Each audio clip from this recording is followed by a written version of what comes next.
கம்ப்ளீட்டா நானு டெலிவர் ஆயிட்டேன் அதுல. நம்ம சரி, சரி. சுத்தமா இப்ப இப்ப வந்து கண் வந்துட்டு ஒரு நார்மலா எனக்கு பார்க்கறதுக்கே கொஞ்சம் கஷ்டமா இருந்தது. ஸ்ட்ரெயின் பண்ண மாரி இருந்தது. அதெல்லாம் முற்றிலுமான ஒரு விடுதலைய, ஒரு இன்ஸ்டன்ட் ஹீலிங்க நான் இன்னைக்கு என்னுடைய வாழ்க்கையில அனுபவிச்சதுக்காக கடவுளுக்கு கோடான கோடி நன்றி சொல்றேன். அதே பிரைஸ் தி என்னோட லார்ட்.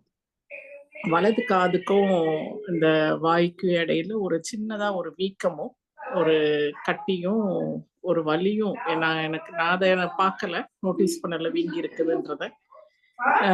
அதுக்கப்புறம் லேட்டர் ஆனா தான் தெரிஞ்சுச்சு. நேத்திக்கு நைட் ஒரு ஹீலிங் பிரேயர் இதுக்கு பண்ணாங்க.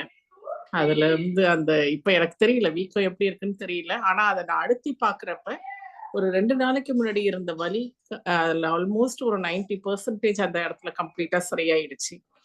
நான் பிரைஸ் அப்பதான் யோசிச்சேன், ஏன் இது முழுமையா சரியாகலன்னு. இதுக்காக நான் எதுவும் வார்த்தையே அறிக்கையிடாம தான் இருந்துகிட்டு இருக்கிறேன்.